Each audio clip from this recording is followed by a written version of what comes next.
حسین ابن علی نے جو وصیتیں کی ہیں نا اپنی بہن کو زینب کو، ان وصیتوں میں سے ایک وصیت یہ تھی، یا اختی زینب لا تنسینی فی نافلۃ اللیل، میری بہن زینب نماز تہجد میں حسین کو فراموش نہ کرنا۔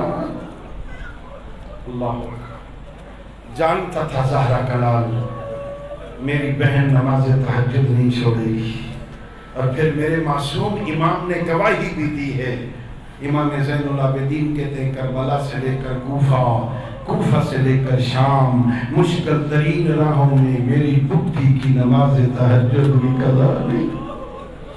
اللہ اکبر، پانی ملتا تو وضو کرتی، پانی نہ ملتا تیمم کر کے نماز پڑھتی، نماز تہجد پڑھ کے کہتی میرا اللہ تیرا دین بچ گئے، تیرا دین بچ جائے، ہم راضی ہیں، کوئی اور شام ہے تو بتا، کوئی اور کوفہ ہے تو بتا، زینب حاضر ہے۔ ہاں اللہ تمہیں لے جائے مدینے۔ دوستو وطن بڑا پیارا ہوتا ہے، وطن بڑا پیارا ہوتا ہے۔ ہاں قرآن گواہ ہے، پیغمبر جب مکہ سے ہجرت کر رہے تھے نا تو پیغمبر مڑ مڑ کے پیچھے دیکھتے تھے۔ اللہ نے قرآن میں آیت اتاری، میرے حبیب ہم جانتے ہیں تیرے دل پہ کیا گزر رہی ہے، میں اللہ وعدہ کرتا ہوں میں تجھے فاتح بنا کے لوٹاؤں گا۔ اللہ نے فاتح بنا کے لوٹایا۔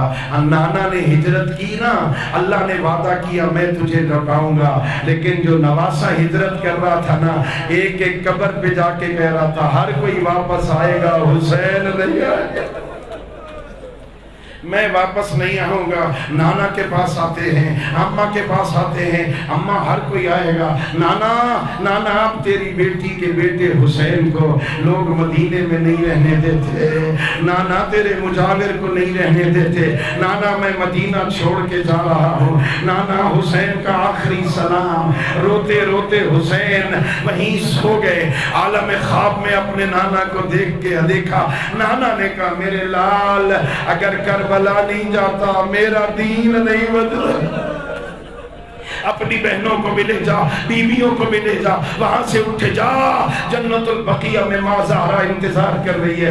چلے، میں نے ان گناہگار آنکھوں سے پڑھا، بڑے وقار اور سکینہ سے، بڑے اطمینان سے مدینہ کی گلیوں سے گزر رہا تھا حسین، لیکن جب ماں کی قبر نظر آئی دوڑنا شروع کیا حسین نے، آیا اپنی ماں کی قبر کے پاس، لیٹا حسین جیسے بچہ ماں کے پہلو میں لیٹتا ہے، ایک ہاتھ ماں کی قبر پہ رکھا اور کہا السلام علیکہ یا غریب الام، غریب حسین کی ماں میرا سلام، میرا سلام۔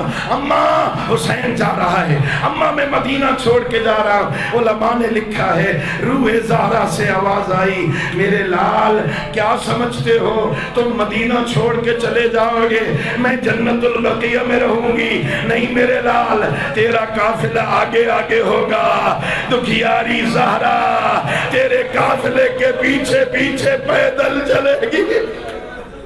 اللہ اکبر، تیاری ہو گئی عزادارو، صرف 2 جملے، اللہ آپ کے آنسوؤں کو قبول کرے۔ تیاری ہو گئی، تیاری ہوئی، میرے آقا کرسی لگا کے بیٹھے، ہاں گھر سے پردہ ہٹتا ہے، ایک بی بی برآمد ہوتی ہے، میرے مولا پوچھتے ہیں کون بی بی ہے؟ کہا ام لیلہ ہے۔ اکبر جاؤ اپنی ماں کو سوار کرو، پھر پردہ ہٹا کون بی بی ہے؟ کہا ام فروا ہے۔ قاسم بیٹا جاؤ اپنی ماں کو سوار کرو، پھر پردہ ہٹا کون ہے؟ جناب لبابہ ہے۔ کہ عباس جاؤ اپنی زوجہ کو سوار کرو، اب جو پردہ ہٹا اعلان ہوا کون ہے؟ کہ شریکت الحسین عقیلت القریش زینب آ رہی ہے، یہ سننا تھا۔ حسین مولا نے کہا اکبر تم بھی جاؤ، قاسم تم بھی جاؤ، غازی تم بھی جاؤ، اونا محمد جاؤ، سارے جوانان بنی ہاشم آئے۔ زینب کبریٰ نے کہا نہیں، آج جہاد کی پہلی منزل ہے، آج وہ سوار کرے جو 11 محرم کو کربلا میں سوار کرے گا، یہ سننا تھا۔ سجاد آگے بڑھے، اپنا زانو بچھایا، آما سجاد یہاں بھی سوار کرتا ہے، 11 محرم کو میں سوار کروں۔ الا لعنت اللہ علی القوم الظالمین۔ وسيعلم الذين ظلموا أي منقلب ينقلبون وآخر دعوانا أن الحمد لله رب العالمين اللهم صل على محمد وآل محمد وعجل فرجهم. پروردگار ہماری اس قلیل سی عبادت کو قبول فرما. اس قلیل